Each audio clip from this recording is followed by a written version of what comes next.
Hello again. Dan Alasso here with U.S. History 1, and this will be my final lecture of this semester. This is the one on Reconstruction, and typically the edge of the periodization between U.S. History 1 and U.S. History 2 is this period of Reconstruction. And I'm going to go all the way to the end of it and the election of Rutherford B. Hayes, because I think that that is a kind of a natural breaking point. So I guess I agree in this case with the periodization that people typically choose. But to begin, if you recall, we left the last unit with Abraham Lincoln's assassination, which happened really within a week of the Civil War's end, regardless of which way you count it. April 9th, Appomattox, or April 19th, when Johnston surrendered to Sherman. Either way, the assassination falls right in between that and unexpectedly elevates the vice president, Andrew Johnson, to the presidency. And this is, as it turns out, very problematic.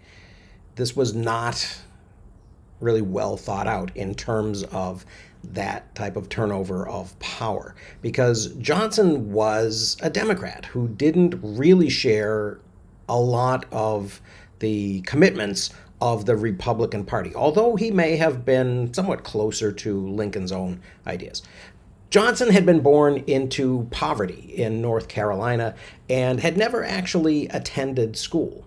So when he entered politics in Tennessee, he presented himself as kind of a self-made man.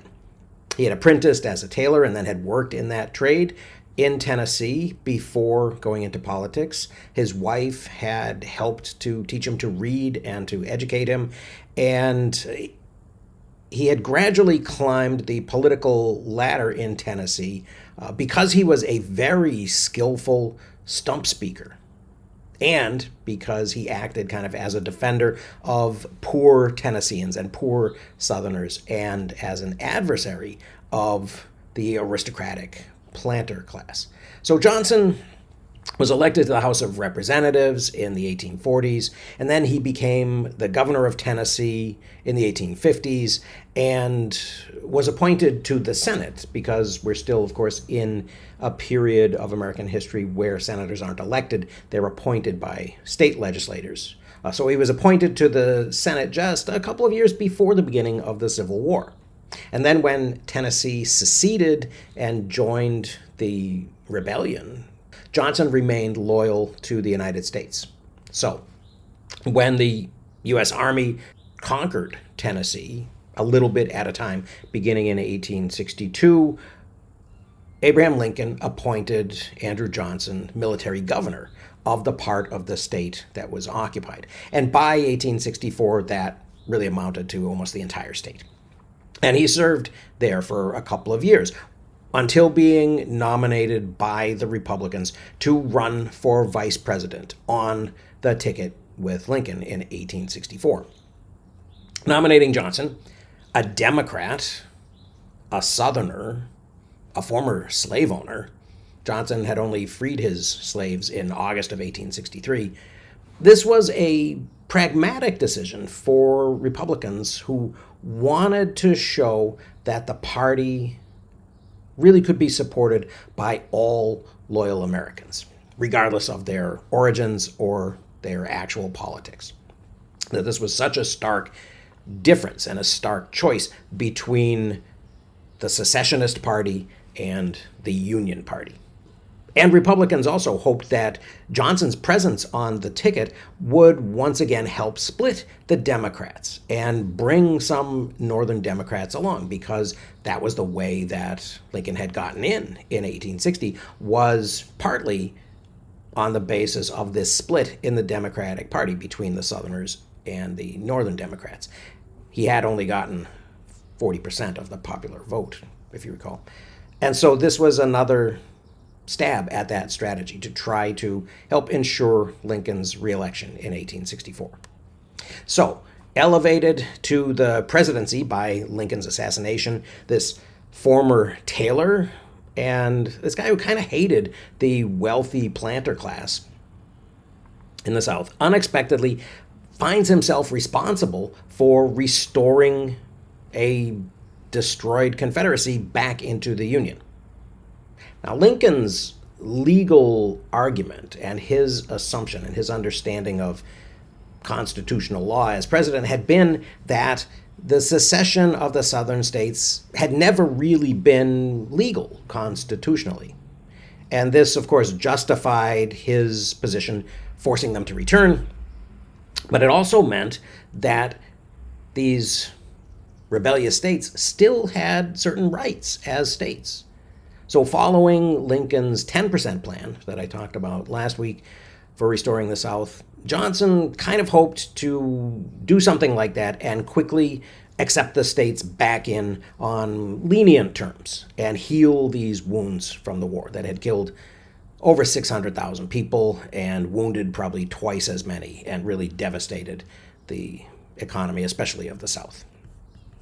In contrast, the Northern Republican plans, which ultimately during this period we will begin to call radical Republican plans for Reconstruction, really aimed at eliminating the entire Southern society that had led to and that had then supported and led the secession and the Confederacy, and specifically focusing on ending the plantation system. President Johnson quickly disappointed these Republicans, many of whom, as I said, begin becoming much more radical in their demands, especially in relation to what they see as Johnson's obstruction. As we'll see, it gets worse and worse and worse. So Johnson rejected their call for, among other things, federal government support of voting rights for freed slaves. And even worse than that, he reversed the land reform that the federal government had kind of begun. Actually, William Tecumseh Sherman had begun with his 40 acres and a mule field order in January 1865, which had then very quickly been followed up by a plan that Sherman had worked out with the collaboration of Senator Charles Sumner of Massachusetts and Congressman Thaddeus Stevens of Pennsylvania. And the plan was to really penalize the plantations, but also to create opportunity for formerly enslaved people by confiscating 400,000 acres of plantation land and redistributing it to about 18,000 black families. Now, this didn't happen. Instead of land reform and instead of breaking up this planter aristocracy, President Johnson issued a proclamation of amnesty and Reconstruction in May 1865, just a month after becoming president, which provided sweeping pardons to the Southern rebels. Now, Johnson's proclamation returned to the leaders of the secession all their property other than their former slaves. And it asked from them only that they pledge their support for the U.S. Constitution. The only Southerners who weren't automatically covered by this blanket amnesty were the high political leaders of the Confederate States of America, high-ranking military officers, and, importantly from Johnson's perspective, people with taxable property over $20,000. So Johnson is including the wealthiest Southerners in this disqualification to kind of satisfy his desire for vengeance on this class of people that he dislikes and that he had politically fought for most of his life. Now, it wasn't impossible for these people to be pardoned, but in order for these wealthy Southerners to regain their rights, they would have to swallow their pride and request a personal pardon from President Johnson himself. Other than that kind of personal vengeance that Johnson wanted to take on Southern aristocrats, requirements for readmission to the Union of the Southern states themselves was also pretty straightforward and really pretty easy. States had to hold individual state conventions, where they would have to repeal their ordinances of secession, obviously, and in I think all of the cases would have to rewrite their constitutions because they had rewritten their constitutions to specifically insert clauses supporting slavery. So those would have to come out. And they would have to ratify the 13th Amendment. By the end of 1865, several Southern states had already complied, and former Confederate leaders were back in Washington looking to reclaim their seats in Congress, in the House and the Senate. And among these was Alexander Stephens, the vice president of the Confederacy, who had spent a couple of months in Boston in jail after the war, but had been released and was now back in Washington, wanting to get back into the legislature. And ultimately, he would, and then ultimately he would become the governor of Georgia. So this was a bit of a problem. Despite the objections of the Republicans in Congress, who, let's remember, had really much everything their way for the 4 years of the war, because there hadn't been enough Democrats left to really oppose them on anything. By early 1866, Johnson began announcing that all former Confederate states had satisfied the requirements that he had set. And so, according to Johnson, nothing more needed to be done. The Union had been restored. Radical Republicans in Congress, of course, did not agree with this assessment. They and their northern constituents resented President Johnson's lenient treatment of the former Confederate states that had been responsible for this war that had killed 600,000 people, and especially for the return of rebel leaders like Alexander Stephens into Congress. So Congress refused to acknowledge the southern state governments themselves or to permit any of these senators and representatives from the former Confederate states to retake their places in Congress. Instead, these radical Republicans created a committee from both the Senate and the House, a joint committee that would oversee Reconstruction. And they had the power to do this because in the 1866 midterm elections, they gained even more control in the House. And that allowed them to push to completely reconstruct the South, which set the stage for a series of clashes. Now, while all this was brewing in Washington, formerly enslaved people were celebrating the end of slavery and were immediately beginning to try to take some steps to improve their lives. One of the most immediate and widespread actions were attempts to reunite with family members. Because you'll remember, under slavery, families were split up, children were sold off, partners who weren't allowed to be married were often on different plantations or were sold to other plantations far away. So reuniting and putting together these families was very important. Also important was figuring out how to make independent livings.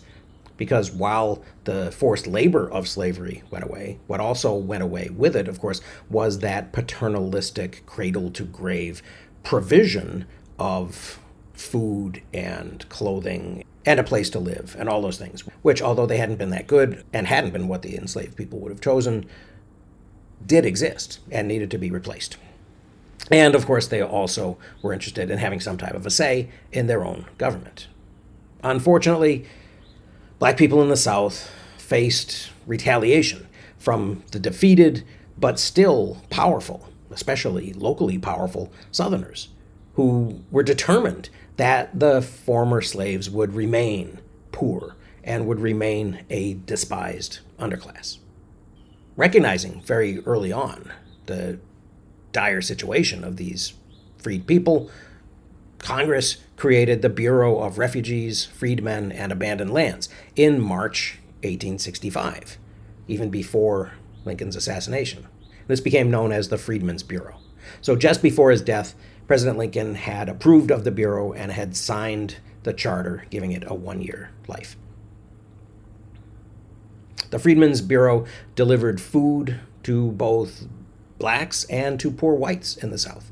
It helped the freed people to negotiate labor contracts, which were necessary and were a big step in creating a wage labor system in the place of slavery. And it reunited the families of former slaves and helped to establish public schools where black children and black adults and poor whites could receive both elementary and higher education.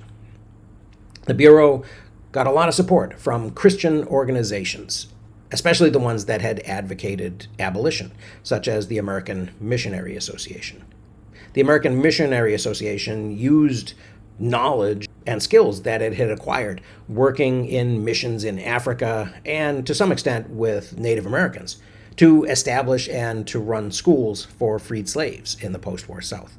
And teaching in these schools offered an opportunity for Northerners, and especially a lot of Northern women, to come down and to make a difference and help these populations whose release from slavery they had been advocating for years. Now, these people, of course, faced a lot of Southern resistance. They were called carpetbaggers, and sometimes there were threats and even violence against them.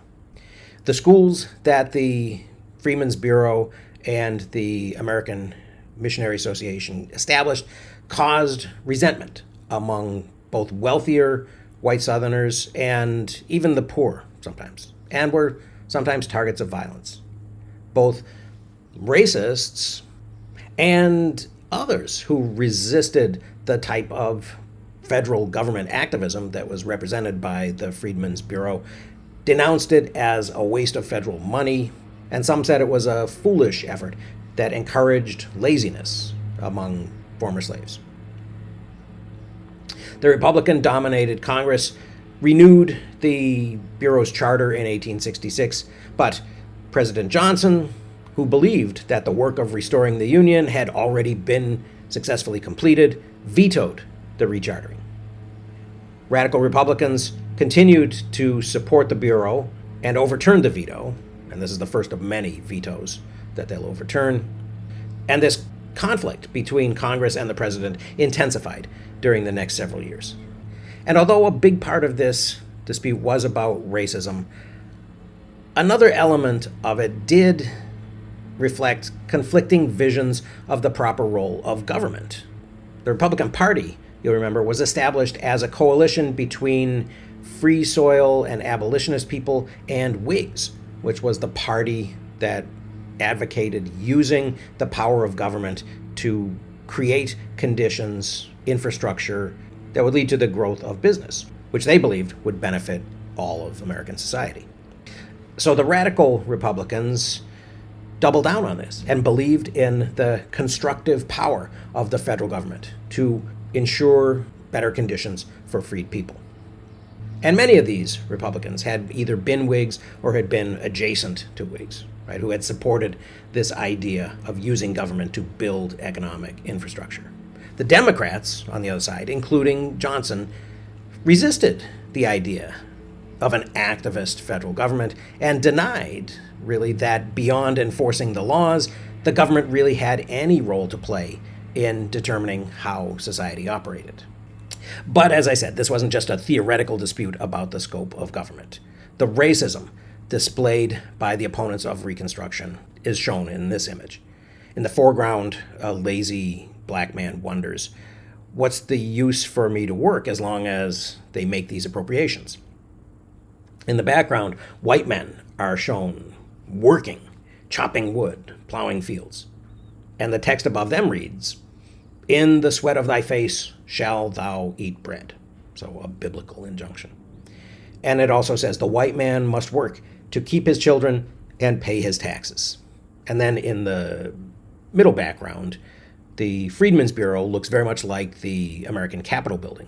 And the pillars are inscribed with kind of racist ideas about the things that they imagine blacks supposedly value, like rum and idleness, and of course, especially white women. In 1865 and 1866, President Johnson announced that Reconstruction had been successfully completed. He kept saying this again and again. And while he was doing this, Southern states began to pass repressive state laws that became known as black codes.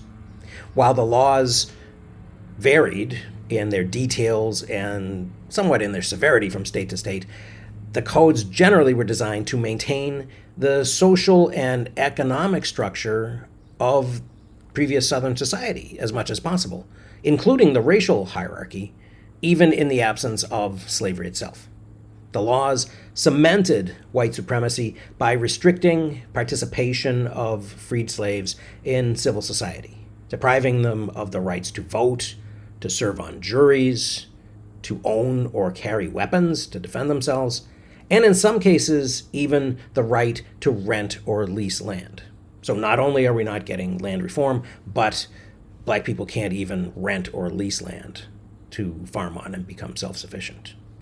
In addition to ensuring that whites would remain at the top of this social pyramid, the black codes had a very important economic purpose in the post-war South. Slavery had been the pillar of the Southern economy before the war. Planters in the Southern states didn't want to make a transition from a slave economy to one where wage labor was bought in a free market.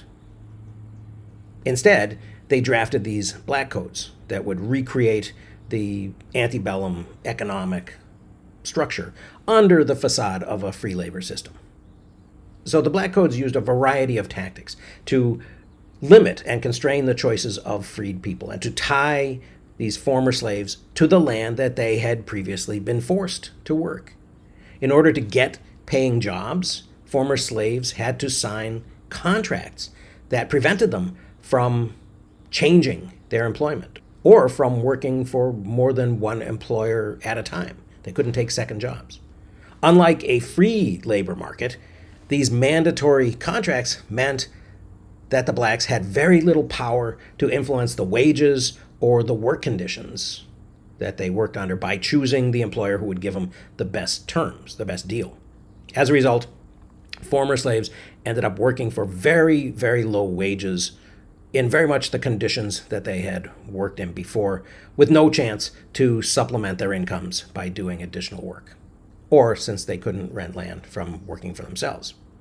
So to make ends meet, many of these new wage workers relied on loans from their employers. And these debts created dependency and ensured really that they would never escape from their condition. And if these local rules weren't really sufficient to keep control, former slaves who tried to violate them could be beaten or fined. Those who out and out refused to sign labor contracts at all could be arrested for vagrancy or convicted for a variety of petty crimes that really were designed to make as many black people as possible criminals. And as convicts, they could be forced to work for no wages. They would essentially be re-enslaved under the 13th Amendment's big exception for people convicted of crimes. Convict labor was a huge problem, and it actually remains an unresolved problem in America to this day. The Black Codes left no doubt that the former Confederate states intended to try to maintain white supremacy at all costs. The increasingly racist laws that were passed by these southern states helped to spur this Congressional Joint Committee on Reconstruction into even more aggressive action. Republicans in Congress concluded that the 13th Amendment just hadn't gone far enough. And so in April 1866, they passed the first Civil Rights Act, which established the citizenship of African Americans. But this contradicted the Supreme Court's 1857 Dred Scott decision, in which Roger Taney, you'll remember, had declared that blacks could never be citizens. The new law disagreed and tried to give the federal government the legal authority to intervene in state affairs to protect the rights of these new black U.S. citizens.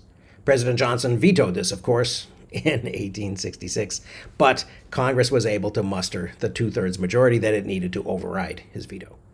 Despite the Civil Rights Act, though, black codes endured and became the foundation of discriminatory Jim Crow segregation policies that oppressed and impoverished generations of African Americans well into the middle of the 20th century.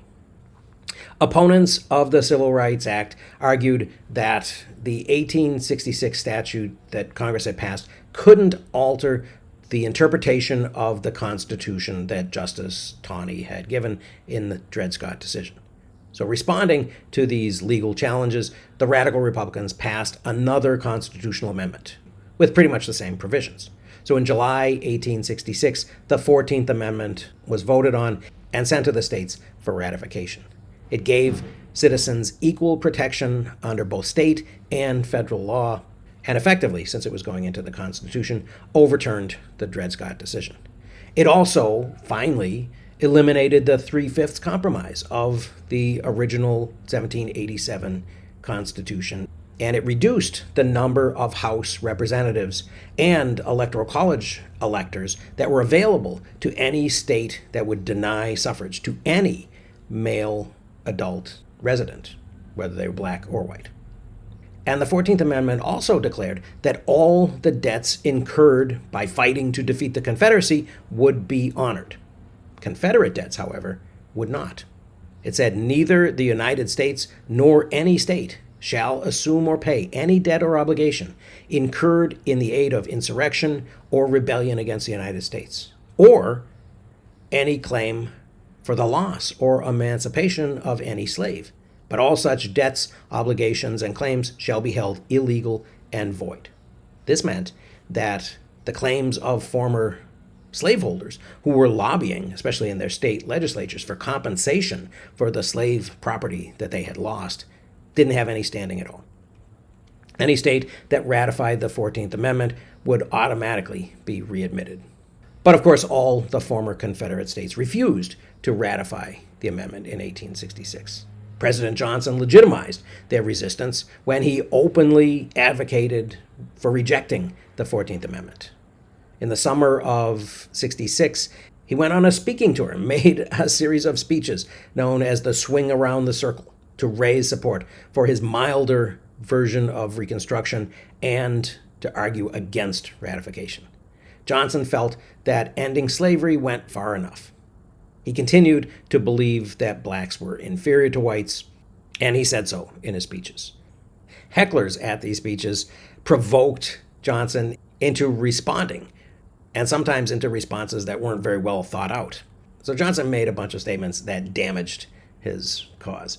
Radical Republicans claimed that Johnson had been drunk when he made these speeches, and so the president's reputation and popularity plummeted. Radical Republicans in Congress tried to deal with Southern and presidential resistance with the Military Reconstruction Act and several additional laws that they passed in 1867. These acts divided the 10 Southern states that had refused to ratify the 14th Amendment into 5 military districts. Tennessee wasn't included. It had already been readmitted to the Union by this time, and so it wasn't part of this division. Martial law was imposed, and a U.S. Army general was put in command of each of these districts. 20,000 federal troops stationed in the districts were responsible for protecting former slaves. When the law extended the right to vote to all freed men, the Army in each district supervised voter registration and elections. Only after new state constitutions were written and the states ratified the 14th Amendment could these states rejoin the Union.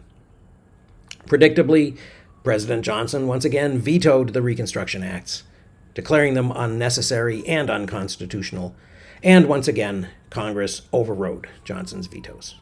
And looking a little bit forward, by the end of 1870, all the Southern states under military rule had ratified the 14th Amendment and had been restored to the Union.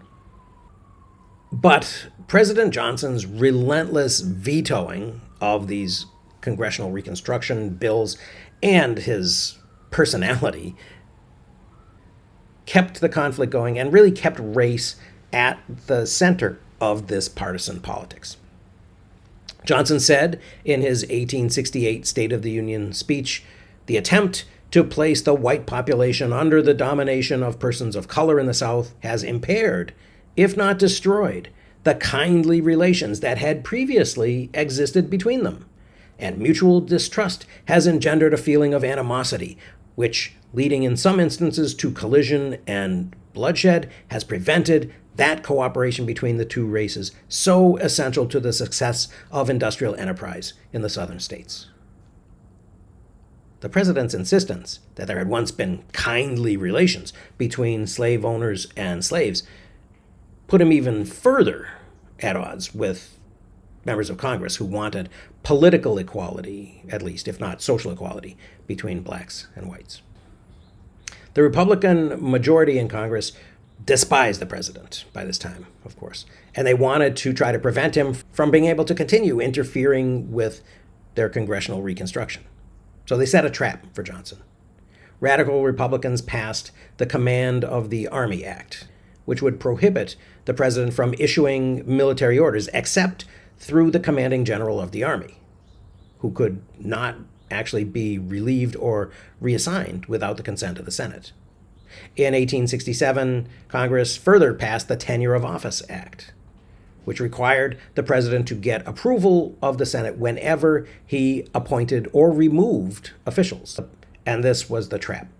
In August 1867, Andrew Johnson fired his Secretary of War, Edwin M. Stanton, whom he had sort of inherited from Lincoln, but who had allied himself and aligned himself with the radical Republicans. And he did this without Senate approval. Johnson replaced Stanton with the war hero, Ulysses S. Grant. But Grant resigned and refused the position and sided with Republicans against the president. Radical Republicans welcomed this blunder by the president, and the House of Representatives quickly drafted articles of impeachment, the first time in American history. In the impeachment proceedings, the House would act as the prosecution and the Senate would be the judge. The House brought 11 counts against Johnson, all relating to these laws and alleging his encroachment of the powers of Congress.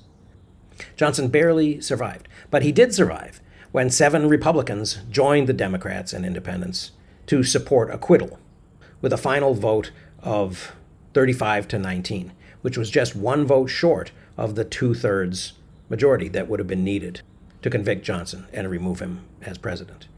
Even though the impeachment effort failed, though, the radical Republicans had effectively silenced the president and were able to continue with their plan to reconstruct the South.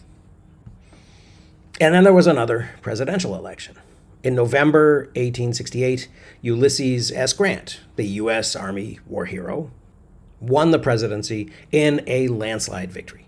Republicans blamed the Civil War and all of the death and destruction that had happened during it, and the violence in its aftermath, on the Democrats, in a campaign strategy that Southerners began to call waving the bloody shirt. Though Grant didn't consider himself a radical Republican, his victory did allow the continuance of the congressional program.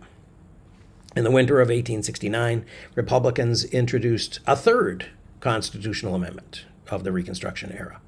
The 15th Amendment said that the right of the citizens of the United States to vote shall not be denied or abridged by the United States or by any state on account of race, color, or previous condition of servitude.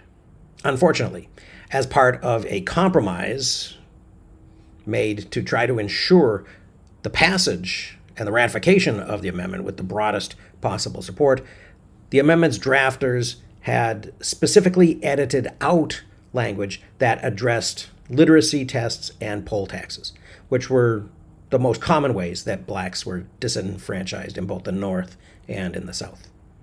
There were many illiterate poor whites too, of course, but they were covered by grandfather clauses that allowed people to vote even if they failed the tests if their ancestors had voted in 1866.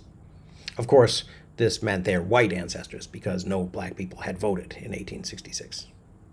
Radical Republican Senator Charles Sumner of Massachusetts publicly refused to support the amendment precisely because it did not address these obvious loopholes of poll taxes and literacy tests. But despite these weaknesses, the amendment did at least provide universal suffrage, and it identified black men specifically, including those who had been slaves, as having the right to vote. With the ratification of the 15th Amendment in 1870, many people believed that Reconstruction maybe now was complete and that the rights of freed slaves were finally secure. And many African American communities celebrated what they understood as a national confirmation of their unqualified citizenship. And so this begins a brief period when black voters in the South, protected by the U.S. Army so that they could vote, elected their own representatives from their own communities. But while the 15th Amendment was a victory for black men's voting rights, many women activists who had been campaigning for decades for suffrage felt betrayed that the amendment's language included only men. This was especially disappointing because many of these activists, such as Susan B. Anthony and Elizabeth Cady Stanton, had significant roles in the abolitionist movement that led to the Civil War. After the war, women and men, black and white, had formed the American Equal Rights Association to secure what they called equal rights to all American citizens, especially the right of suffrage, irrespective of race, color, or sex. With the adoption of the 14th Amendment, which had specifically qualified the liberties that it extended to male citizens, it seemed that progress in civil rights was not only passing women by, but was excluding them on purpose.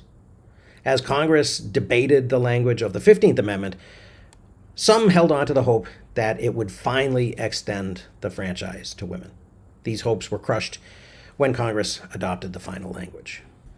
The consequence of these frustrated hopes was a split in the civil rights movement that once had been united to support both African Americans and women. Seeing this split beginning, Frederick Douglass, who was a great admirer and a friend of Stanton, insisted that his support for women's rights to vote was sincere, but that getting black men the vote was, in his words, of the most urgent necessity. Douglass believed that black men were in much greater danger than white women. He said, "The government of this country loves women. They are the sisters, mothers, wives, and daughters of our rulers, but the Negro is loathed. The Negro needs suffrage to protect his life and property and to ensure him respect and education." The truth of Douglass's appeals were largely accepted by women's rights leaders and association members like Lucy Stone and Henry Brown Blackwell. But Stanton and Anthony demanded immediate action. They felt aggrieved that other abolitionists did not demand that women must be included in the language of these amendments. And although they had been allies, Stanton had little confidence in black voters.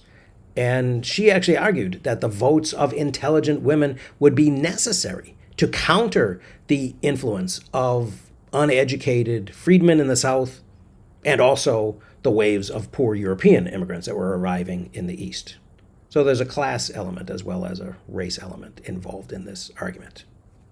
In 1869, Stanton and Anthony helped to organize the National Woman Suffrage Association.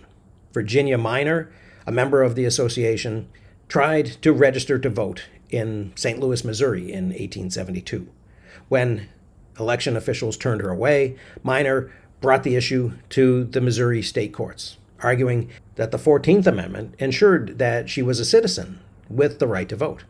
The case eventually made its way to the Supreme Court, which declared in 1874 that, quote, "the Constitution of the United States does not confer the right of suffrage upon anyone." And this effectively dismissed Minor's claim. Despite this defeat and the 15th Amendment's failure to guarantee women's suffrage, women did gain the right to vote in Western territories, beginning with the Wyoming Territory in 1869.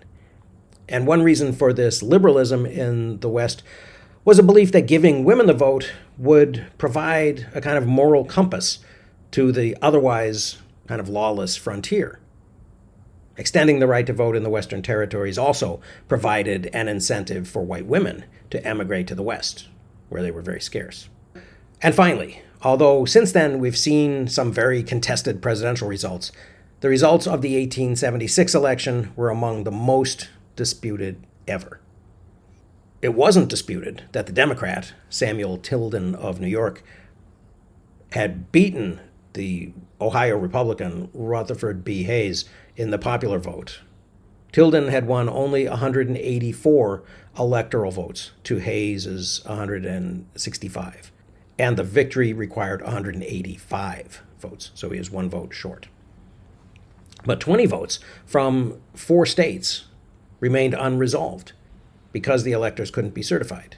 Florida, Louisiana, South Carolina, and Oregon as well failed to award their votes to either candidate. And I should mention that although there are 5 other instances of contested elections in American history when the popular or electoral vote wasn't dispositive and Congress had to get involved, this is the only one in which anybody won a majority of the popular vote.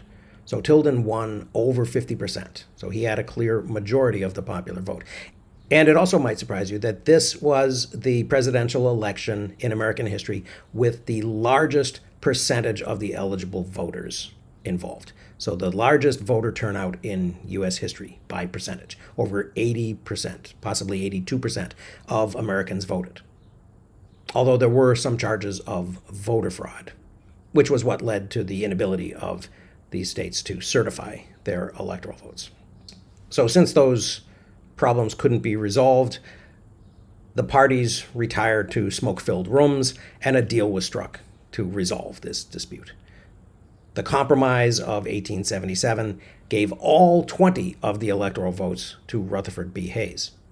In return, the Republicans agreed to withdraw federal troops from the South, which ended Reconstruction. This compromise, which its critics called the corrupt bargain, gave the White House to the Republican, but ceded power in the southern states to Democrats who became known as Redeemers. Although I should also mention that Democrats had won a majority in the House of Representatives, so the radical Republicans' dominance of the House and their ability to continue passing Reconstruction legislation was going to end anyway. But the Democratic Redeemers in the South proceeded, of course, to disenfranchise black voters by intimidation and force, often using the Ku Klux Klan, and to enforce Jim Crow and to basically end Reconstruction. And although Hayes did preside over removing U.S. troops from the South, he was not against using them against striking railroad workers in the Great Railroad Strike of 1877, which would be the deadliest conflict between workers and strikebreakers in U.S. history. But that's beyond the scope of this lecture, and actually beyond the scope of this semester's material. The Great Railroad Strike of 1877 is how I begin U.S. history too, so you can look forward to that. But in the meantime, I hope you found this lecture and this semester's content interesting. Thank you very much for watching it all, and I will see you again very soon.